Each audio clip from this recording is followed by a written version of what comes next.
Yes. Now, in my previous webinar, I have spoken about the the few highlights of National Education Policy 2020 and the specific learning disability.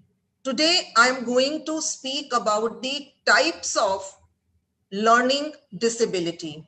That is the three types of learning disability, that is dysgraphia, dyslexia, and dyscalculia. Now, what will be the focus for today is first, just to link with the previous this thing, I will just share the few points that the causes of scholastic backwardness, that is the low achievement.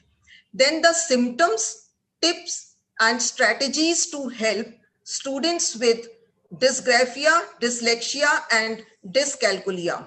Few parents have complained that ma'am spoke more in English. So this time I will speak in Hindi also to make the topic and the concept more clear to all the parents. Now, see, this kind of a report card, when we see what happened, all the parents happy, सब parents खुश हो जाते हैं, A plus plus, A plus, A, we all are happy. As a teacher also we are happy. And when a child scores B report card आता है, तो एक moral lecture बच्चे को पिलाया जाता है, टीचर भी पिलाती है और पेरेंट्स भी पिलाते हैं, right? Without realizing कि क्या प्रॉब्लम हो सकती है. Now the next is this. अगर कहीं रिपोर्ट कार्ड आ गया C ग्रेड और D ग्रेड, तो सोचिए क्या करते हैं parents and teachers both. Teachers भी बोलते हैं पढ़ते तो हो नहीं, you don't pay attention to studies, you lack interest in studies, तुम्हारा ध्यान तो कहीं और. And the parents also, sometimes parents hit the children, which is very bad, कि आपके C ग्रेड क्यों आया, आपका D ग्रेड क्यों आया, आपका नंबर क्यों कम हुआ. तो पेरेंट्स और टीचर्स दोनों को समझना है कि इसके रीजन क्या हो सकते हैं. इसका रीजन हो सकता है the child is either sick, there is some medical problem, that's why the child is not able to study, or the child doesn't have that ability. Our expectation from each and every child is that they should score 90%. 90% से नीचे तो आना नहीं चाहिए, ना तो parents को पसंद है ना टीचर्स को पसंद है. But we should try to understand maybe the child have that much capability only to score, or the child is going through some emotional problems, maybe there is a domestic violence or broken home, any problem in the family. Then poor socio-cultural home environment, like the child is first generation learner, घर में कोई है ही नहीं जिसने पढ़ाई की है, या पढ़े भी हैं तो हिंदी मीडियम से पढ़े हैं, और the child is in English medium. Now there is no one to guide the child, that could also be a reason. Then another reason is specific learning disability, which is the topic, right? Specific learning disability hai kya? It is an inability to do written work or reading or mathematical. So today we are going to discuss the types of that only. Now, first of all, what I want from all of you is you just close your eyes and imagine. What to imagine? That you have to do a work daily, a particular type of work daily, which you are not able to do. जो आप नहीं कर सकते हैं, लेकिन फिर भी आपको रोज वो काम करना है. अंडर एनी सर्कमस्टेंसेस आपको वही काम करना है, क्योंकि आपको आपकी फैमिली वाले कह रहे हैं कि आपको वही काम करना है और रोज करना है.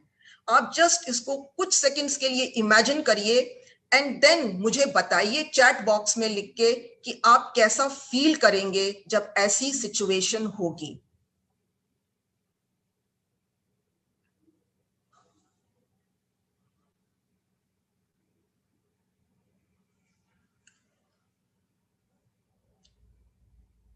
How will you feel? How will you feel? Frustrated? Upset? Maybe angry? Annoyed? गुस्सा आ जाएगा? कि जब मैं कह रहा हूं या मैं कह रही हूं कि मैं ये काम नहीं कर सकती हूं, then why every time I've been told to do this work? Imagine this is the condition of the learning disabled child. वो नहीं कर सकता है और उसको हम रोज वही करने को बोलते हैं. Now, yes, last session I have told you to be ready with paper and pen. And I hope you are ready with paper and pen. In my next slide, I'm going to show you few lines or figures which you have to draw. It's easy, you have to draw. Now the twist is, suppose if you use your right hand for written work, then you will draw those lines or those figures with your left hand. Or if you are using your left hand for written work, then you have to use your right hand to draw those lines or figures. And I am going to give you 30 seconds for that. Now be ready. Your time starts now. Draw these lines, hurry up.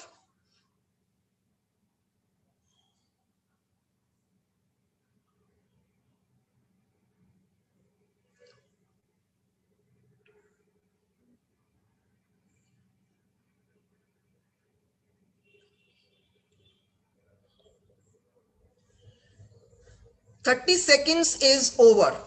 Arya Mishra, stop doing this beta. Draw the lines on your paper. So 30 lines, 30 seconds are over. Now you just tell me how many lines have you drawn? Just write in the chat box. I am sure, even though if your memory is very sharp and you are like, very smart, then also you will not be able to draw it more than 2 or 3 figures. Now, what did you feel when you were doing that? What were you doing? You were looking at the figure. If your memory is very sharp, then maybe in one stroke you were able to draw it. If it is not, average skills of memory, as we all have, we again look at the figure and then check it, right? So what happened in that? What happened? We were stressed also. In 30 seconds we have to complete this. Now what is this? This is dysgraphia. In the dysgraphic children, they feel like this. So I think there is some technical glitch here. Let me see that. I have to again.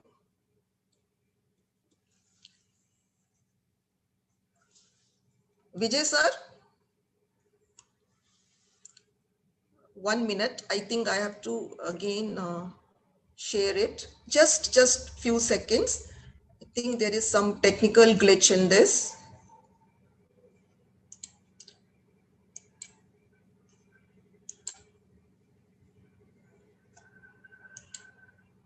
Yes.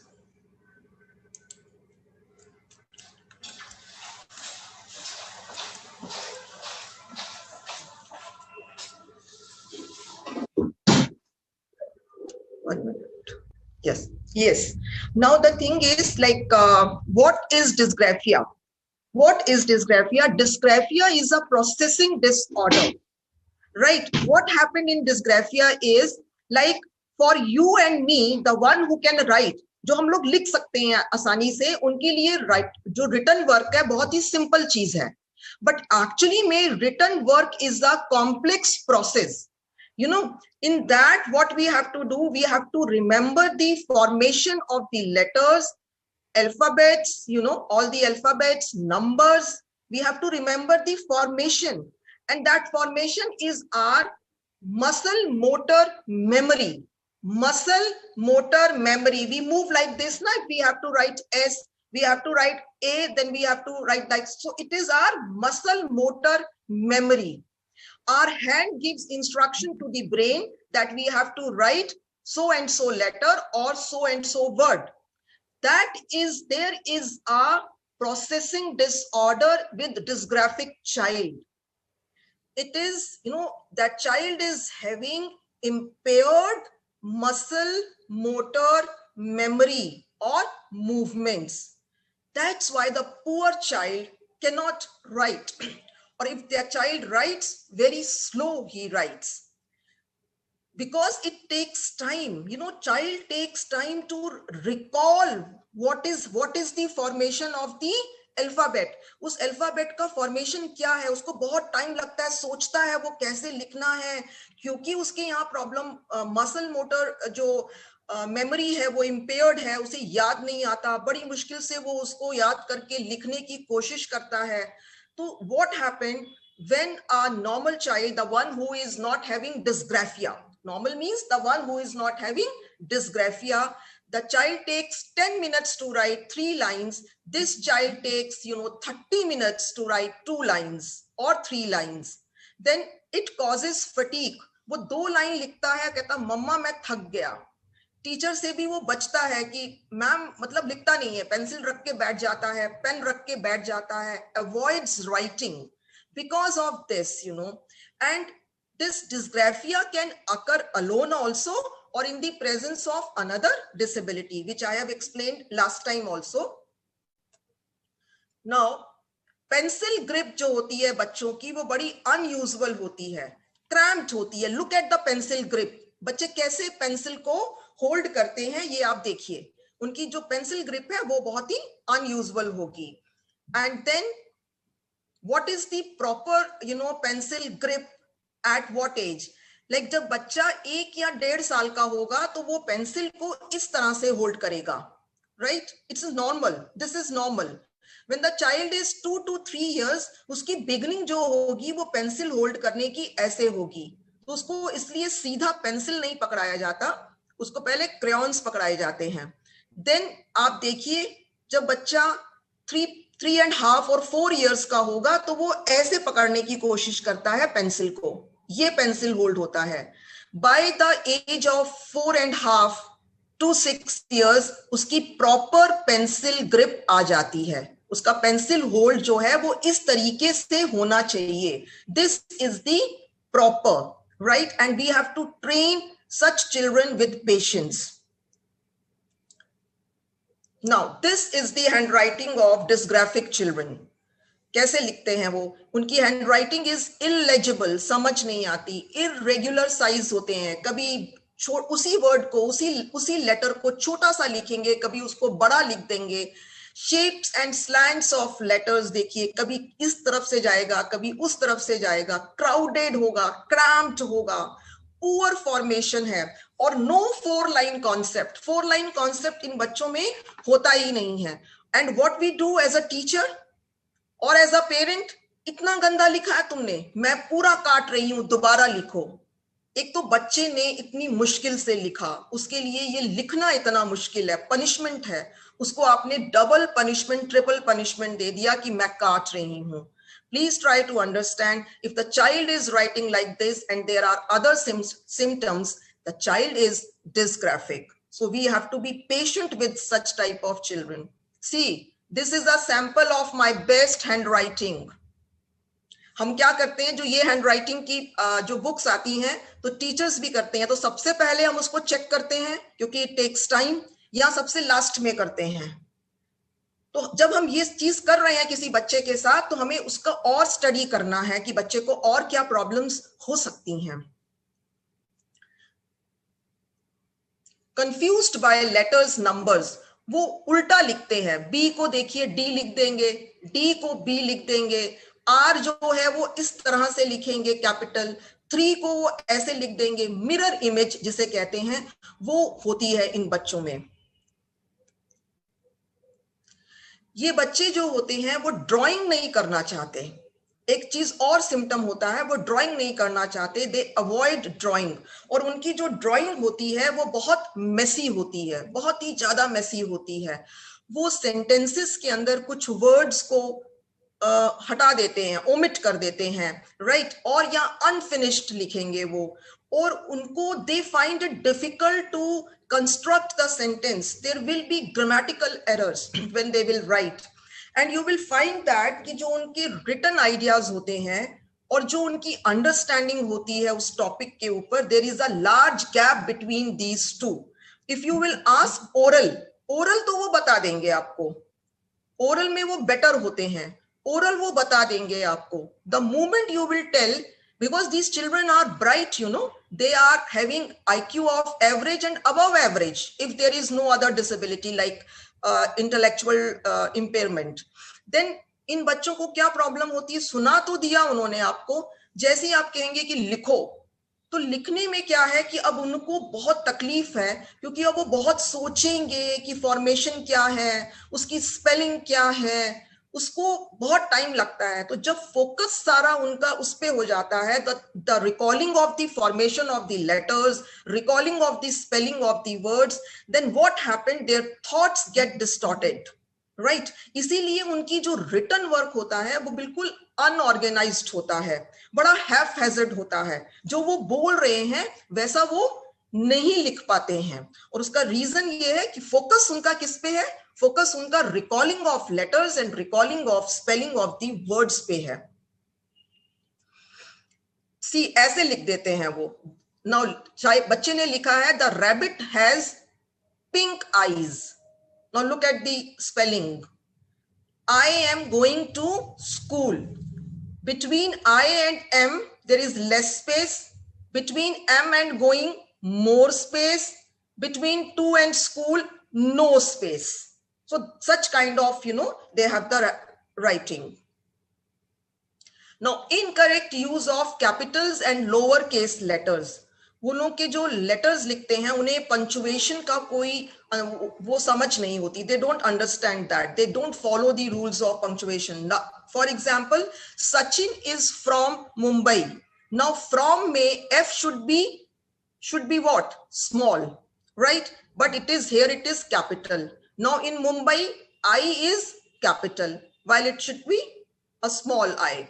Then whose, it has, you know, the beginning of this, you will tell 10 times, 100 times to such children, they will forget that.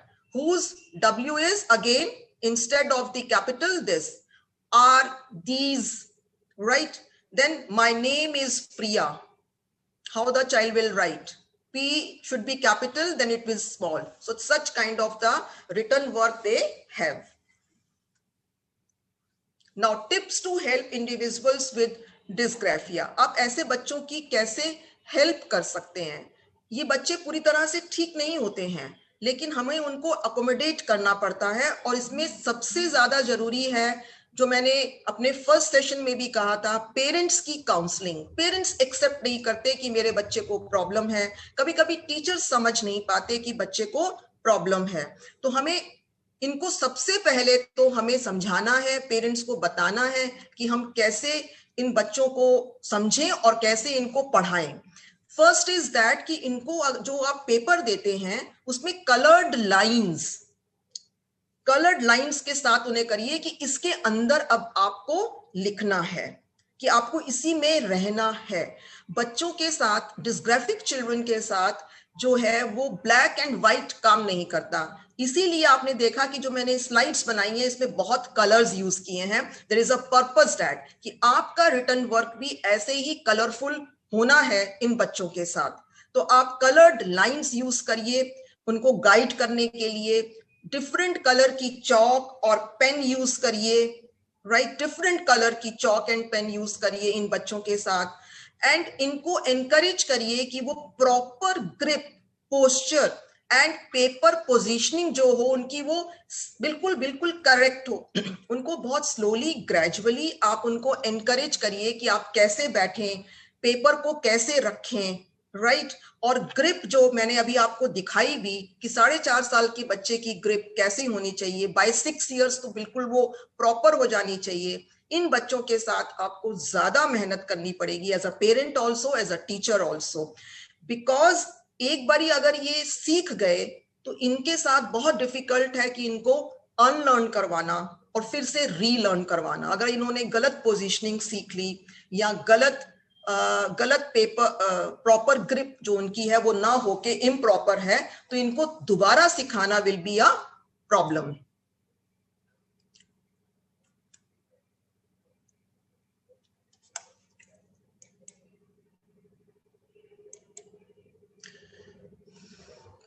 Yes, use of multi-sensory techniques। ये हम सब जानते हैं कि हम अपने 5 senses को अगर यूज करेंगे कोई भी चीज सीखने में, तो वो हमको ज्यादा देर तक याद रहेगी या हमेशा लाइफ लॉन्ग याद रहेगी। अगर हम बच्चों को, जैसे लोअर केजी में हम बच्चों को सिखा रहे हैं रिटर्न वर्क शुरू करना है, तो रिटर्न वर्क शुरू करने से पहले और स्पेशली इन बच्चों के साथ हमें ज्यादा क्या करना होगा, हम जो लिख रहे हैं, जो भी हम लिखना चाह रहे हैं, उसको हम पहले बोलेंगे जैसे हम करते हैं क्लासेस में, ए बी सी, उसको आप बार बार बोलिए। सेकंड थिंग इज दैट जो उस अल्फाबेट का मूवमेंट है, राइट, जैसे ए लिखना है तो हम उसको बोले down the hill, down the hill, sleeping line, sleeping on hill, whatever that is, you have to think, you have to be creative। उस मूवमेंट को बोलते हुए आप बच्चे को वो लेटर सिखाइए। और the teacher should inform the parents also कि कैसे आप स्कूल में बता रहे हैं बच्चे को, तो पेरेंट भी वही चीज रिपीट करें घर में बच्चे के साथ। फिर उसके बाद जो ये लोग जो भी लेटर्स या नंबर्स लिखने हैं, और या जिस लेटर या नंबर को, कभी कभी कोई बच्चा ऐसा होता है डिस्ग्राफिक जो सारे लेटर्स नहीं भूलता है, लेकिन कुछ पर्टिकुलर लेटर्स भूल जाएगा, कुछ पर्टिकुलर नंबर्स भूल जाएगा। So what will you do that कि जो वो उन बच्चों के साथ उन लेटर्स की या उन नंबर्स की आप प्रैक्टिस करवाएंगे एयर में with big arm, because this is related to the your motor muscle motor memory. मैंने पहले ही कहा dysgraphia is what, it is related to your muscle motor memory.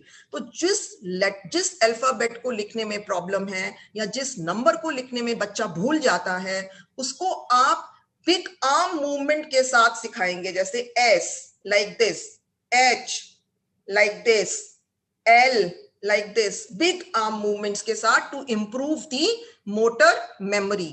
Then tracing letters in texture on fine sand paper। बच्चे इसमें बहुत अच्छा रहेगा कि जब आप ब्लाइंड फोल्ड कर देंगे बच्चे को और बच्चे को सिर्फ एम्बोस्ड सैंड पेपर के ऊपर ऐसे करके ट्रेस करना है, राइट। तो बच्चे की वो क्या हो रही है, अगेन दैट जो उसकी मसल मोटर मेमोरी है वो इंप्रूव हो रही है। And there is another thing, like you should use squirt bottle। squirt bottle मतलब पिचकारी ले लीजिए आप, उसमें कलर डाल के, कलर वाटर होना चाहिए। मैंने पहले ही कहा कि ब्लैक एंड व्हाइट इन बच्चों के साथ काम नहीं करता, इफेक्टिव नहीं है। तो आप उनको कलर्ड पानी डालिए, उसको किसी जो वॉशेबल वॉल है उसमें या फ्लोर पे जहां आप वाइप कर सकते हैं या मड के ऊपर, उनसे बोलिए बिग बिग वो लेटर्स उस पिचकारी से, because it's a game for them, so they would love to do that, और उसको करें वो। That is very good exercise for them. Then the next is print और कर्सिव। एक चीज बहुत जरूरी हमें यहाँ पर देखनी है कि ऐसे बच्चों के साथ हमें उनको प्रेशराइज नहीं करना है कि वो कर्सिव ही लिखे, and then to cursive, that difficult font wala cursive, you know, that we should not encourage, we should not pressurize the child। अगर क्योंकि with great difficulty they have learned the print letter, अभी हम उसको कह रहे हैं तुम cursive सीखो, तो बहुत मुश्किल होता है इन बच्चों के साथ। We should be, you know, at ease, the child should be at ease, the child should be at comfortable। If the child is comfortable with print now and reluctant to learn the cursive, then I think we should not pressurize। Then use of computer। Somebody was asking from me कि ma'am अभी digital classes चल रही हैं, तो इसमें children with special needs को problem होगी। पर मेरा आंसर उनको तब भी ये था कि इस समय जो क्लासेस चल रही हैं उसमें चिल्ड्रन विद स्पेशल नीड्स को बहुत से बेनिफिट हो रहे हैं, क्योंकि उनको जैसे अभी यूज ऑफ कंप्यूटर, राइट, क्योंकि उनको लिखने में प्रॉब्लम है, आइडेंटिफिकेशन है, मैक्सिमम स्टूडेंट्स को आइडेंटिफिकेशन होता है, उनको पहचान है, अक्षर की पहचान है, लेकिन उनको क्या है, लिखने में दिक्कत है। तो आप उसको कंप्यूटर यूज करें बच्चे, उनको एक्स्ट्रा टाइम दें, उनको शॉर्ट असाइनमेंट्स दें, बहुत लॉन्ग राइटिंग असाइनमेंट्स उनको नहीं देने चाहिए. And what the teachers should do and the parents should also accept it, कि they should be allowed and encouraged the use of abbreviations for in class writing assignments. For example, such as before, B/4 for before, right? B/C for because, right? इनको आप इस तरह से कराइए. Keep a list of appropriate abbreviations in his or notebook. अब कैसे वो याद रखें उसको, इसके लिए उनकी नोटबुक में आप पेस्ट कर दीजिए कि these are the abbreviations, and then उनकी डेस्क पे भी आप उसको पेस्ट कर सकते हैं. और नोटबुक पे पेस्ट करने से ये होगा, एक तो उनको याद रहेगा और उनके पेरेंट्स को भी पता रहेगा कि वो कैसे उसको लिख रहे हैं. Reinforce the positive aspects of students' efforts and please be patient. This is with all the LD children. Now, try different pens and pencils to find one that's most comfortable. इनको हर पेन और हर pencil comfortable नहीं होती. बच्चा कभी कभी कहेंगे ना, इस पेंसिल से मैं नहीं लिख पाता हूं, और आप कहेंगे नखरे कर रहा है बच्चा, क्यों नहीं लिख पाते हो, पेंसिल तो पेंसिल होती है. No, these children really have problem. So please, you try to understand and try different pens and pencils. See, different type of pencils you should try with them. Now then, there are temporary remedial techniques also. That is like, you know, when you are making your child to write in the class or at home, then what you can do some activities also in between, like shake hands. Like shake hands fast. Fast मतलब not violently, ये नहीं कि बहुत ऐसे ऐसे आपने shake करवाया तो वो बच्चा थक जाएगा, right? It should be neither slow nor fast, but it should be like this, you know, shake hands. And then you can have another exercise, rub hands together like this, and then tell the children to focus on the feeling of warmth. कहीं और वो focus ना करें, वो focus करें कि देखो हाथ आप ऐसे rub करिए and are you feeling warmth? Focus उस पे करवाइए आप उनको. Then rub hands on the knees. वो अपने hands को rub करें knees पे. You know, after 10-15 minutes of written work, you should do all such small exercises. Then perform sitting push-ups. Sitting push-ups करवाइए आप. Sitting push-ups क्या होता है कि the child will hold the chair on which that child is sitting. The child will hold the chair and then he will lift up the body and then sit again. And he will continue to hold the chair or the desk or the bench of the where the child is sitting. So continue it for 5, 6, 7 times that. So these are the temporary remedial techniques. Now, again, there is a time for another activity. I am going to show in the next slide a paragraph, and I will give you 1 minute to read the paragraph. And then you will then be given 1 minute to answer questions relating to the excerpt, that paragraph, right? So your time starts now.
Now, I am going to ask question.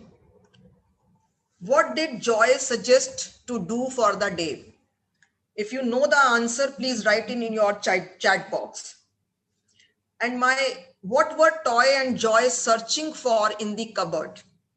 Now, my honest answer I want from you, how many of you were able to read the whole paragraph? I'm sure no one, right? And the letters which were jumbled like this, you know, ऊपर नीचे ऐसे वैसे हो रखे थे, कितनी मुश्किल थी उसको पढ़ना. मुश्किल था ना? It was difficult to read those lines. था मुश्किल कि नहीं था? आप you have to believe कि जो डिसलेक्सिक बच्चे होते हैं उनको जब आप रीडिंग करने को कहते हैं बुक से, उनको ऐसे ही लेटर्स दिखते हैं तारे जमी पर. पिक्चर देखी ना, तारे जमी पर बिल्कुल ऐसे ही लेटर्स दिखते हैं, और हम उन्हें कहते हैं तुम्हें दिख नहीं रहा क्या, तुम पढ़ नहीं सकते क्या, राइट? ऐसे दिखते हैं. तो कैसे वो आप पढ़ पाएंगे? आप सोचिए कितनी प्रॉब्लम्स हैं उनके साथ. नाउ इसके सिम्टम्स क्या होते हैं, ये है क्या? एक तो सबसे पहली बात तो वही है जो हम लर्निंग डिसेबल्ड के साथ है कि वो the child is intelligent. Again I am saying ये बच्चे इंटेलिजेंट होते हैं अगर कोई और डिसेबिलिटी नहीं होती, इसलिए हम उनसे उम्मीद करते हैं कि वो बहुत अच्छा करेंगे, पर वो करते नहीं हैं. First thing. Second thing is कि अगर थर्ड ग्रेड तक वो रुक रुक के पढ़ रहे हैं, राइट, उल्टा सीधा कर रहे हैं, ट्रांसपोज ऑफ वर्ड्स कर रहे हैं, इन्वर्ट लेटर्स कर रहे हैं, तो कोई बात नहीं, पर उसके बाद अगर वो कर रहे हैं तो we have to be careful. It is a signal to all of us कि हमें इसको चेक करना है. नाउ इनके साथ प्रॉब्लम क्या है? Difficulty with reading. Dyslexia is basically a reading, but there are other symptoms, because इनके सिम्टम्स ओवरलैप करते हैं. टाइप्स ऑफ लर्निंग डिसेबिलिटी में एक चीज आपको ध्यान रखनी होगी कि उनके जो सिम्टम्स हैं वो ओवरलैप करते हैं. आप ये नहीं कह सकते हैं कि डिसलेक्सिक बच्चे को स्पेलिंग में प्रॉब्लम नहीं होगी, हो सकती है, राइट? और उसको रीडिंग में तो प्रॉब्लम है ही है. उसके बाद इनकी जो मेन डिफिकल्टी है वो वर्ड रिकग्निशन की होती है. वो पूरे वर्ड को पढ़ नहीं पाते हैं, समझ नहीं पाते हैं. और जो सीवियरिटी होती है वो, as I have told you in my last session also, from mild to severe इनका ये डिग्री होती है. वो माइल्ड भी हो सकते हैं, थोड़ी बहुत ही प्रॉब्लम है उनको, वो मॉडरेट भी हो सकते हैं, और वो सीवियर भी हो सकते हैं कि वो 8th में आ गए लेकिन वो R80 रैट पढ़ना भी उनके लिए मुश्किल है. Now the next is kind of errors most commonly made by children with dyslexia. क्या होती है? सबसे बड़ी पहली बात तो होती है कि they are having poor reading habits. Frequently loses his or her place while reading. आप उनको कहेंगे उंगली रख के पढ़ो, हमें उनको ये कहना पड़ता है बच्चों उंगली रख के पढ़ो आप. वो क्या करते हैं, पहली लाइन पे होते हैं और एकदम से जंप कर जाते हैं तीसरी लाइन पे, राइट? और हम उसे कहते हैं कहां चले गए, तुम्हारा ध्यान नहीं है पढ़ने में, तुम ध्यान नहीं देते हो. They really don't want to read because वो पढ़ नहीं पाते हैं, तो वो अवॉइड करते हैं. मम्मी कहती है पढ़ लो पढ़ लो पढ़ लो. बच्चा जो है पढ़ना ही नहीं चाहता, बुक्स को उठाना ही नहीं चाहता. 9th में आ गया, 10th में आ गया, बोर्ड के एग्जाम्स हैं और तुम पढ़ लो पढ़ लो. तो क्या है, क्योंकि उनको पढ़ने में दिक्कत है. और जब भी आप उनको रीडिंग करवाएंगे क्लास में या घर में, पेरेंट्स भी ऑब्जर्व कर सकते हैं इस चीज को कि वो क्या करेंगे, अपनी आईज को रब करना शुरू कर देंगे, अपनी आईज में बार बार ब्लिंक करेंगे, क्योंकि उनको रियली प्रॉब्लम हो रही है. उनको वैसे ही लेटर्स दिख रहे हैं जैसे अभी मैंने आपको दिखाए थे. वो किस तरह से पढ़ते हैं आप ये देखिए. वो क्या करते हैं, जैसे सेंटेंस है ही केम टू द पार्क, वो ओमिट कर देंगे वर्ड को, वो पढ़ेंगे ही केम टू पार्क. दी उन्होंने खा लिया. फिर हम लोग क्या कहते हैं, तुम्हें भूख लगी थी, didn't you have breakfast in the morning, द खा लिया तुमने. अब inserting a word, he came to the park is a sentence, और वो पढ़ेंगे he came to the beautiful park. क्योंकि उनको पढ़ना नहीं है, उन्होंने कहीं वो वर्ड सुन लिया, कहीं वो सेंटेंस सुन लिया, तो उन्होंने उसको इंसर्ट कर दिया अपने आप. पढ़ा नहीं उन्होंने पूरा, क्योंकि पढ़ने में तो तकलीफ है. Substituting a word for another, लिखा है पार्क, उन्होंने पी देखा, पी पढ़ गए. अब आगे वो पार का ए कहीं और दिख रहा है, आर कहीं, तो उन्होंने पॉन्ड, उनको पी से पॉन्ड पता है, उन्होंने पॉन्ड बोल दिया. तो आप कहेंगे पता नहीं तुम तो साइंटिस्ट बन गए, पार्क की जगह पॉन्ड ले आए अब तुम, ठीक है, बच्चे को क्या होता है, बड़ी प्रॉब्लम होती है उस समय। फिर क्या करते हैं, पार्क को वो पढ़ेंगे कैसे, पर्क। तो हम क्या कहेंगे, भूख लग रही है तुम्हें, चॉकलेट खानी है ना, पर्क पढ़ रहे हो तुम, क्योंकि हम ये नहीं समझ रहे हैं कि बच्चे के साथ प्रॉब्लम है। अब पार्क को कभी कभी वो प्रैक भी पढ़ लेते हैं, कुछ भी वो पढ़ेंगे, कभी वो ओमिट कर देंगे, कभी वो इंसर्ट कर देंगे, कभी सब्स्टिट्यूट कर देंगे वर्ड को, कभी मिस प्रोनाउंस कर देंगे, कभी ट्रांसपोज लेटर्स और वर्ड्स वो कर देंगे। अनदर सिम्टम्स इज उनकी जो रीडिंग स्किल्स है, बिकॉज उन्हें प्रॉब्लम है, जैसे आपने अभी देखा कि उन लाइंस को पढ़ने में इट वाज वेरी एफर्टफुल, कितना आपको एफर्ट्स लग रही थी पढ़ने में, और आप स्लो थे पढ़ने में, इसीलिए उनको भी ऐसे ही दिखते हैं वर्ड्स, तो वो बहुत ही स्लो होती है उनकी रीडिंग। और फिर वो जब पढ़ने के लिए आप कहते हैं ना, तो वो कैसे पढ़ते हैं, वो क्या करते हैं, वो वर्ड को ब्रेक डाउन कर देंगे, क्योंकि उनको पहले जैसे पी दिख गया, वो कहेंगे प प, फिर वो ढूंढते हैं दूसरा वर्ड कहाँ है, तो आप कहते हैं अटक गए, आगे बढ़ो। See what sort of comments also we give, as a parent, as an educator, we should not, we should understand what the child is going through.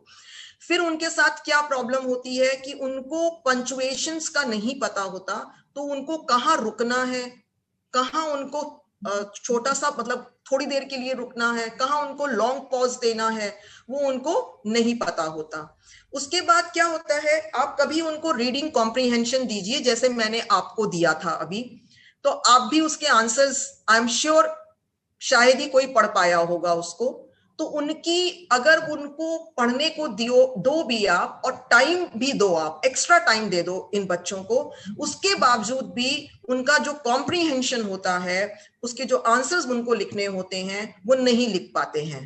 तो हम कहते हैं इतना टाइम लेने के बाद भी तुम नहीं लिख पाए, राइट। पर प्रॉब्लम क्या है, क्योंकि उनकी सारी focus decoding of the words में थी, तो they are not understanding what is being read. वो क्या पढ़ रहे हैं वो ये समझ ही नहीं पाते हैं, क्योंकि उनका फोकस किस में है, decoding of the words, words को पढ़ने में है। अब उनके साथ सबसे ज्यादा प्रॉब्लम कब आती है, वो कंटेंट वर्ड्स को तो फिर भी पढ़ लेंगे, क्योंकि वो गेस वर्क कर लेंगे। The child is intelligent, the child is intelligent, वो गेस वर्क कर लेंगे कंटेंट वर्ड। जैसे ताजमहल इज इन आगरा, उनको आगे पढ़ने की जरूरत नहीं है, they know that Taj Mahal is in Agra, वो पढ़ लेंगे उसको, क्योंकि वो कंटेंट वर्ड है, उसको वो पढ़ लेंगे। हम कहेंगे देखो तुम ये तो पढ़ लिए, लेकिन यहाँ पे जैसे नॉनसेंस है, यहाँ जहां पर कोई मीनिंग नहीं है, नॉन कंटेंट वर्ड्स हैं, वहां उन्हें ज्यादा दिक्कत आती है। और जो मतलब आइसोलेशन के अंदर जो वर्ड्स होते हैं, अलग अलग करके देते हैं, तो वो उसमें ज्यादा दिक्कत आती है। और कभी कभी तो वो क्या करते हैं कि वर्ड पढ़ लिया उन्होंने, पर आप स्पेलिंग पूछेंगे तो उन्हें पता नहीं होगी, तो आप कहेंगे ये क्या अब। So their performance is unpredictable also. Difficulty in telling और रीटेलिंग अ स्टोरी, बिकॉज वो पढ़ ही नहीं पाए, जैसा मैंने बताया आपको पढ़ने में ही दिक्कत है, तो सारा फोकस डिकोडिंग में है, तो वो आपको स्टोरी बता भी नहीं पाएंगे। और राइमिंग वर्ड्स में, क्योंकि वो जो साउंड्स होती हैं उसमें भी वो कंफ्यूज होते हैं, पी में, पा में, बा में, है ना, पी बी, तो उन सब में वो कंफ्यूज होते हैं, तो राइमिंग वर्ड्स में उनको दिक्कत आती है। अब उनको देखिए वो कैसे करते हैं, फोनेटिक्स में इनको दिक्कत आती है, लेटर साउंड रिलेशनशिप नहीं होता। उसके बाद उनकी एक बहुत ऐसी आप देखेंगे कि आपने उनको जैसे मान लीजिए 6 या 7 लाइंस की डिक्टेशन दी, तो 6 और 7 लाइंस के अंदर मान लीजिए 4 बार वॉज आया है, तो चारों बार वॉज की स्पेलिंग गलत होगी। देखिए एक ही लाइन के अंदर वो मतलब कभी वो सौ लिख देंगे, कभी वो नॉनसेंस सा बना देंगे, टीथ को, कोई भी वर्ड अगर आप देखेंगे, अगर उस पैराग्राफ में उन 8 to 10 लाइंस में या 3 या 4 या 5 बार आया है, तो वो डिफरेंट उसको लिखेंगे, डिफरेंट स्पेलिंग्स उसकी लिखेंगे, क्योंकि उनको उसमें कंफ्यूजन है और स्पेलिंग्स के साथ ही उनको प्रॉब्लम है। Now tips to help individuals with dyslexia. अब डिसलेक्सिक बच्चों को हम कैसे हेल्प कर सकते हैं, उनको जो हम असाइनमेंट्स देते हैं उसको मॉडिफाई करें। We should use pictures more, pictures के थ्रू उनको समझाने की कोशिश करें। और उनको अगर हम ऑडियो बुक्स दे दें, जैसे आजकल हो रहा है, टीचर्स अपने आसिंक्रोनस जो रिकॉर्डेड लेक्चर्स हैं बच्चों को भेज रहे हैं, तो ऐसे बच्चों के लिए ये बहुत ही अच्छा है।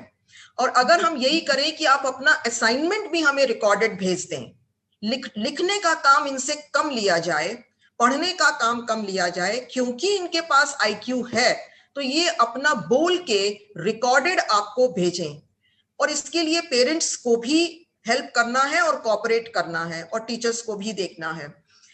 इसमें using text reading computer programs, जो बच्चों को पढ़ दे, वो पढ़ के सुनेंगे, वो पढ़ेगा, कंप्यूटर विल रीड, बच्चा सुनेगा, बच्चे के पास दिमाग है, वो रिटेंशन उसकी हो जाएगी डिसलेक्सिक बच्चों के साथ। एंड वो कंप्यूटर्स पे लिखें तो स्पेलिंग मिस्टेक्स कम होंगी, क्योंकि स्पेलिंग चेकर होगा। इनका जो रीडिंग मटेरियल है वो शॉर्ट एंड सिंपल रखा जाए, बहुत लॉन्ग इनको पढ़ने को ना दिया जाए। और इनके टेस्ट, जैसे मैंने कहा है, वो अगर ऑडियो टेस्ट हो पाए तो वो बहुत अच्छा है। इन बच्चों को अगर हमें जैसे और सिखाना है थोड़ा सा कि कितना ये पढ़ें, ताकि वो पढ़ के उतना कुछ लिख पाए, कुछ जवाब दे पाए, तो इसमें जो न्यू टर्म्स आते हैं और जो इंपॉर्टेंट पॉइंट्स हैं, टीचर्स को चाहिए उसे वो हाईलाइट करें, एक्सप्लेन करें न्यू टर्म्स को, हाईलाइट करें इंपॉर्टेंट कॉन्सेप्ट्स को। And the teacher has to be very very patient. If a teacher wants कि the child should study, should read in the class, and child wants to read in the class, you know that child has, होता ना बच्चों में कि मैं भी पढ़ूं, वो पढ़ना चाहता है, तो उसके साथ आप पहले उसको प्रैक्टिस करवाइए, अलग से उसको पहले अलग से प्रैक्टिस कराइए, ताकि बच्चा क्लास में कम अटके, तो that will boost up the confidence of the child. And second thing is कि इंस्टेड ऑफ रीडिंग अलोन, आप इको और कोरल रीडिंग यूज करिए, तो बच्चे को भी एक कॉन्फिडेंस होगा कि मैंने पढ़ लिया, मैं भी पढ़ सकता हूं, वो फीलिंग नहीं आएगी कि मैं नहीं पढ़ सकता हूं। Now the next is dyscalculia, maths.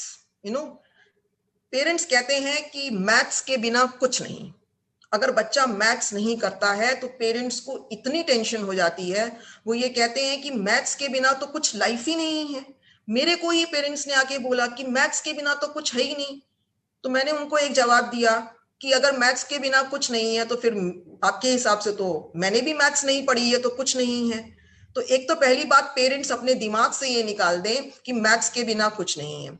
Second thing, now dyscalculia में बच्चा मैथ्स कर नहीं सकता और हम उसके पीछे पड़ते हैं। देखिए इसमें एक बच्चे का जो है, find the volume, find the volume, the child is thinking, the person is thinking, I can't even find the on end off switch and you are telling me to find the volume. मतलब maths is such a difficult thing for dyscalculic child. Now what are the symptoms?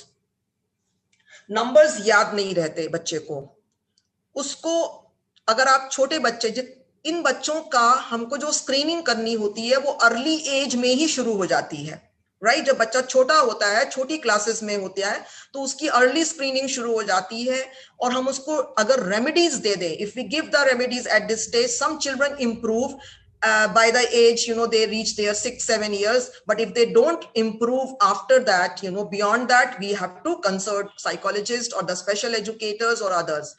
अब इनमें क्या होता है, इन बच्चों को, इनको अगर कहो कि आप ग्रुप्स सॉर्ट आउट करो बाय शेप्स और बाय साइज और बाय कलर, राइट? उनको बोलो कि सारे रेड कलर के आप टॉयज निकाल के अलग कर दीजिए और सारे येलो के अलग करके इधर रख दीजिए, बच्चा नहीं कर पाएगा, उसको प्रॉब्लम आएगी, राइट? उसको कोई भी ग्रुप्स में और पैटर्न्स में प्रॉब्लम आएगी। उसको कुछ आप कंपेयरिंग करने को देंगे, डिफरेंशिएट करने को देंगे, दो पिक्चर्स देंगे, उसको बोलेंगे इन दो पिक्चर्स में आप डिफरेंशिएट करो कि क्या अलग है। इवन क्लास 4 और 5 child, no, they will take time. अगर करेंगे भी तो बहुत बहुत बहुत मतलब आपको कम बता पाएंगे, जो कि उनकी एज का बच्चा कम टाइम में ज्यादा बता देगा आपको। उसके बाद है कि उनको टाइम, जैसे मैंने बताया कि वो टाइम का कॉन्सेप्ट उन्हें नहीं होता।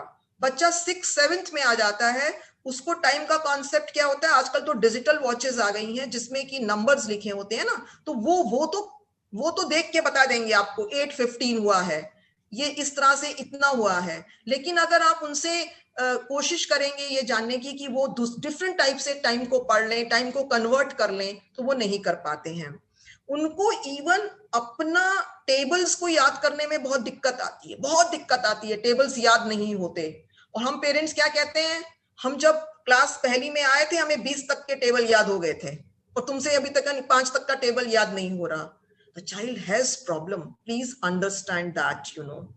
उसके बाद उनको क्या है, उनकी शेड्यूल, अपना शेड्यूल उनको याद नहीं रहता, बिल्कुल याद नहीं रहता कि पहले बैग पैक कर लें, या जैसे उनको क्या होगा, सुबह उठेंगे तो पहले नहा लेंगे, ब्रश नहीं करेंगे, तो मम्मी को बार बार बताना पड़ता है कि तुमको पहले ब्रश करना है। इस तरह से उनको प्रॉब्लम्स बहुत आती हैं। बच्चा बड़ा भी हो जाता है तब भी वो इस तरह की प्रॉब्लम्स उसके अंदर आती हैं, but with training, with patience, with regular training वो इसमें थोड़ा सा इंप्रूव हो जाते हैं।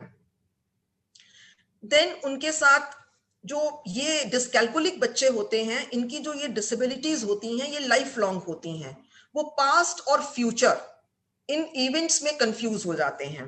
वो tomorrow, yesterday and you know today के अंदर कंफ्यूज होते हैं।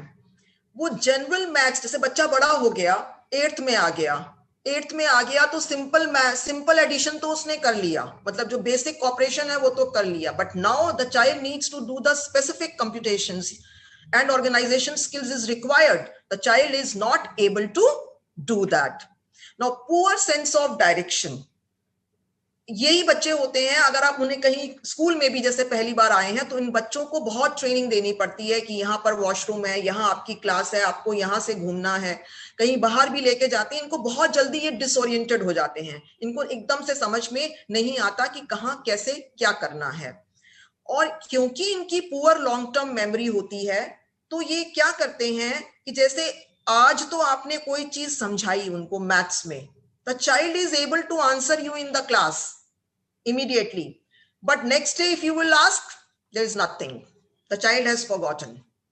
फिर कहेंगे अरे कल तो तुमको बताया था, तुम ध्यान नहीं देते, ध्यान नहीं देते। ध्यान तो दिया, तभी तो उसने आपको जवाब दिया उस समय, लेकिन क्योंकि उसको रिटेंशन की प्रॉब्लम है तो वो भूल गया, अब उसको याद नहीं है कि क्या है। इनकी जो बेसिक मेंटल मैथ्स एबिलिटी होती है वो बहुत ही प्रॉब्लम होती है। आप बच्चा 8th में आ गया है, आप उसको कहेंगे कि जाओ वहां से ये सामान खरीद लाओ, ये 100 रुपीज दिए या 500 रुपीज दिए, तो वो आपको एक तरह से जो पूरा हिसाब है वो नहीं दे पाता है, थोड़ा सा टाइम लेता है, या तो बहुत टाइम लेता है, या थोड़ा गलत हो जाता है, थोड़ा कंफ्यूज हो जाता है। उसको आप कहोगे कि अच्छा तुम्हारी अभी समर ब्रेक आने वाली है, समर ब्रेक में कितने दिन रह गए हैं, अब आप उम्मीद करेंगे एक 6th और 7th के बच्चे को कि that child will be able to count, पर वो बच्चा नहीं कर पाएगा, राइट। और ऐसे बच्चे चेस नहीं खेलना चाहेंगे जहां पर स्ट्रेटजीज होती है ना, स्टेप्स होते हैं, स्ट्रेटजीज होती हैं, ऐसे गेम्स को भी वो अवॉइड करते हैं, वो नहीं खेलना चाहते हैं। उनको ऐसे, अगर उनकी जैसे उनको डिसलेक्सिया नहीं है, राइट, अच्छे से वो रीड कर सकते हैं, रीडिंग में कोई प्रॉब्लम नहीं है, लेकिन जो मैथमेटिकल लैंग्वेज होती है, know what is all together, total, what is left, you know what is the total cost of that, the child will not be able to do that. वो समझ नहीं पाते हैं, उनको कॉन्सेप्ट वो समझ में नहीं आते हैं। और जो न्यूमरल्स के जो एक वर्ड्स होते हैं, जो उसके एब्रीविएशंस होते हैं, उसमें भी वो कंफ्यूज हो जाते हैं। They are unable to do the abstract thinking, क्योंकि जैसे जैसे क्लासेस बड़ी होती हैं उसमें लेट्स एज्यूम, इस तरह के जैसे क्वेश्चंस हैं जिसमें एब्स्ट्रैक्ट थिंकिंग है, the child is not able to do that. और वर्ड प्रॉब्लम्स जब आती हैं तो वर्ड प्रॉब्लम्स में वो बिल्कुल भी उनको पता नहीं चलता कि करेक्ट स्ट्रैटेजी क्या है, हमें पहले क्या, जैसे उसमें सेंटेंस फॉर्म करना है तो पहला क्या हमें लिखना है, फिर क्या नेक्स्ट स्टेप होना चाहिए। They are confuse with that और they will find it difficult to do that. Multi step word problems में उन्हें बहुत दिक्कत आ जाती है। अब उसमें जो सिंबल्स एंड एब्रीविएशंस मैंने आपसे कहा, उसमें वो कंफ्यूज हो जाते हैं, ट्रांसपोज कर देते हैं, प्लस की जगह माइनस लगा देंगे, माइनस की जगह मल्टीप्लाई का साइन लगा देंगे, उसमें इतना कंफ्यूज होते हैं। फिर जो डेटा इंटरप्रिटेशन वाले सम्स होते हैं जिसको हम लोग बहुत एज इजी मानते हैं, उनको बहुत डिफिकल्ट होता है उसको भी करना। इवन मैथमेटिकल लैंग्वेज जो मनी की होती है उसको कैसे कन्वर्ट करना है, conversion is a problem for them. Maths के रूल्स और फॉर्मूलाज उन्हें याद नहीं रहते, वो भूल जाते हैं, इसीलिए वो मैथ्स में सम्स को सॉल्व नहीं कर पाते हैं। उनको sequencing the order and values of the number बहुत डिफिकल्ट होता है। जैसे लाइंस को, नंबर लाइंस होती है, उसको ट्रैक करना है अप एंड डाउन, तो वो उसमें कंफ्यूज हो जाते हैं, उसको वो कर ही नहीं पाते हैं उसको। एंड उनको अगर आप कहो ना कि एस्टिमेट करने के लिए कि अच्छा इसका क्या हो सकता है answer, they don't like it. और उनको कहो अच्छा चेक करो अपना आंसर इस पे, they know it because they are wrong, they are having problem, तो वो उसको करेंगे नहीं। प्लेस वैल्यू में, प्रॉपर्टीज ऑफ शेप में, इन सब में वो कंफ्यूज हो जाते हैं। नाउ इन बच्चों को हेल्प कैसे किया जाए, आप कैसे उनको हेल्प कर सकते हैं कि वो डिसकैलकुलिक बच्चों को, सबसे पहले we have to find out कि बच्चे की स्ट्रेंथ क्या है, वो कैसे ज्यादा अच्छा सीखता है। देखिए there are 4 types of learners, auditory, kinesthetic, visual and reader.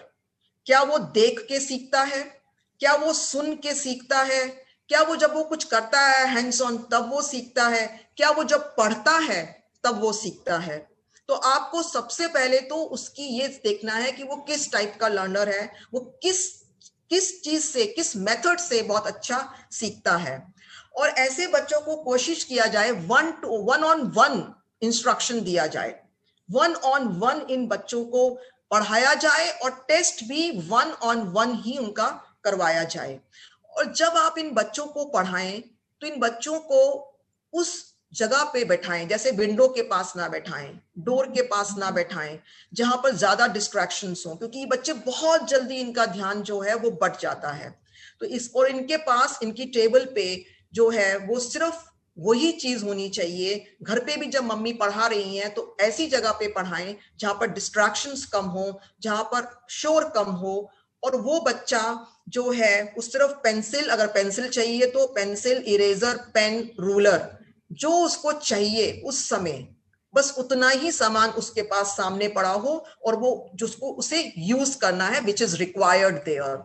And second thing is, अगर बच्चा डिसलेक्सिक है, उसको लैंग्वेज प्रॉब्लम है, तो टीचर को चाहिए कि वो प्रॉब्लम, और मदर को चाहिए, पेरेंट्स को चाहिए कि वो प्रॉब्लम को एक्सप्लेन कर दे वर्बली, क्योंकि वो सुन के कर सकता है तो उसे एक्सप्लेन कर दे। ऐसे बच्चों को इंडिविजुअल अटेंशन की बहुत जरूरत होती है। और उन बच्चों को साथ में ये कहा जाए कि बेटा अभी हमने तुमको समझा दिया है, फिर भी तुम्हें कोई प्रॉब्लम इसके बाद आती है तुम फिर पूछना, उनको एनकरेज करो। उसके लिए पेरेंट्स को भी पेशेंस रखनी है और टीचर को भी पेशेंस रखनी है। उसके बाद आप उसमें देखिए कि जब वो बच्चा कुछ भी सॉल्व कर लेता है, थोड़ा सा भी सॉल्व कर लेता है, तो उसको आप बिल्कुल अप्रिशिएट करिए। ये ना कहिए कि तुमने ये गलत कर दिया, उसको ये उसको उसका फोकस, मतलब आपका फोकस ये होना चाहिए बच्चे के उसके कि उसने क्या ठीक किया। उसने अगर जरा सा भी, अगर मान लीजिए सिंबल भी ठीक लगाया, तो उसको आपको अप्रिशिएट करना है।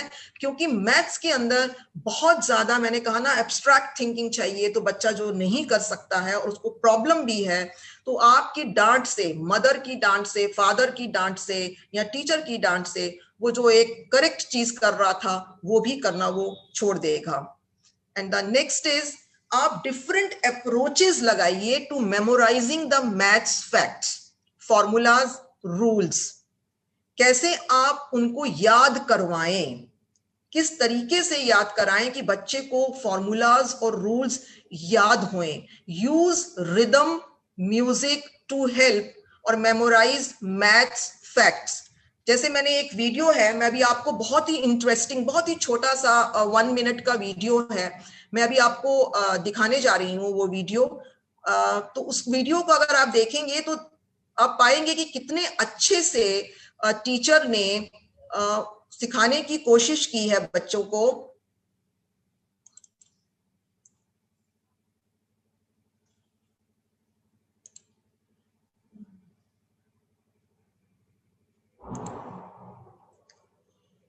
There is some media.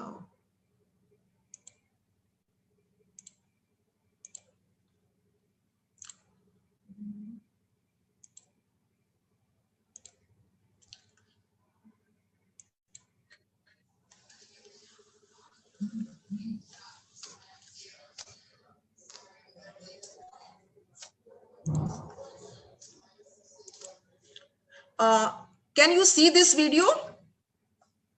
Can anybody tell me? Tezin ma'am? No ma'am, it's not showing. It's not showing. Wait. I will do something. 1 minute. I will just see. Share screen. Video.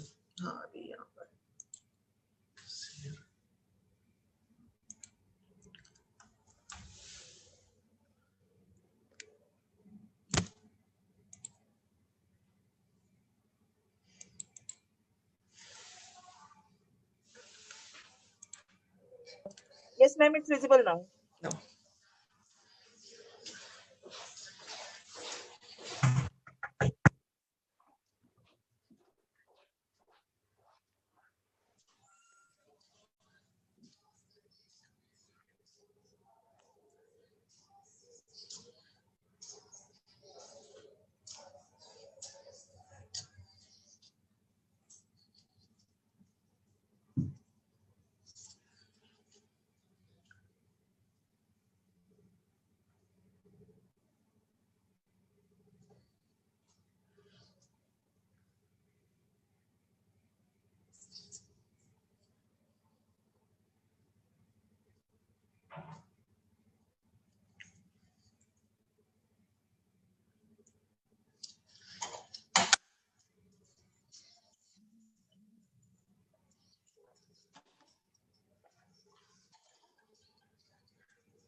Stop. So see how that teacher is teaching, and the students are taking interest in that. In the maths also, they have added that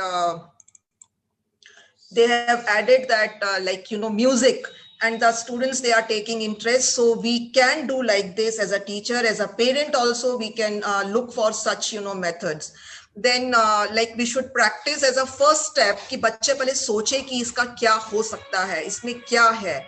और बच्चों को जो problems हैं, अगर वो बच्चा visual से सीखता है, मतलब उसका विजुअल लर्नर है, जैसे मैंने कहा 4 टाइप्स के लर्नर होते हैं, तो उसको problems, draw pictures, look at diagrams, मतलब इस टाइप के क्वेश्चंस उसको देने चाहिए.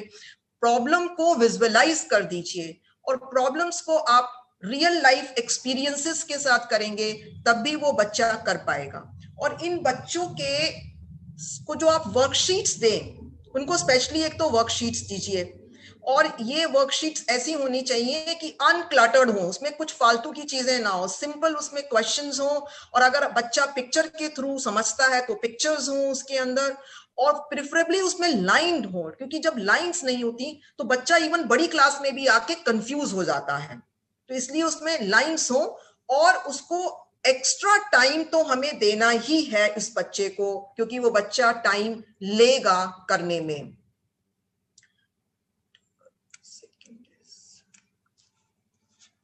Just a moment, I think it is again hold. Yes.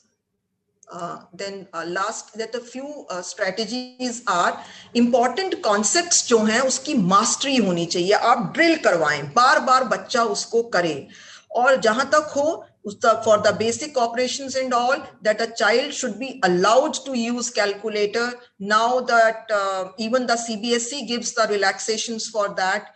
ऐसे बच्चे की प्रोग्रेस को आप मॉनिटर करिए, टाइम टू टाइम उसको मॉनिटर करिए. और बच्चे के साथ बहुत जरूरी है कि आप पेशेंस के साथ आए. पेरेंट्स को मैं स्पेशली बोलूंगी, teachers they understand because they know it. Parents को बहुत पेशेंस रखना है. मैं फिर कहूंगी कि ये जितनी भी एलडी हैं इसको अकोमोडेट किया जा सकता है, इसमें थोड़ा सा इंप्रूवमेंट लाया जा सकता है विद अकोमोडेशन, बट उसको ठीक नहीं किया जा सकता। अभी तक ऐसा कुछ नहीं है कि उसको ठीक किया जा सकता है। अब ऐसा नहीं है कि अगर आपका बच्चा एलडी है तो एलडी बच्चा कुछ नहीं कर सकता। सी लाइक टॉम क्रूज, सब जानते हैं, ही हैज डिसलेक्सिया। ये उसने खुद एक पब्लिक उसमें बोला था कि उसको डिसलेक्सिया है। Then I am coming to Thomas Edison, right? ये बच्चा भी डिसलेक्सिया और इसको एडीएचडी था, एंड एवरीबडी नोज कि उन्होंने क्या किया। ऐसे ही ऑगस्टा क्रिस्टी हैं जो बहुत ही ग्रेट राइटर हैं, वो डिस्ग्राफिक थी, लिखने की ही प्रॉब्लम थी और वो इतनी अच्छी और इतनी फेमस ऑथर हैं।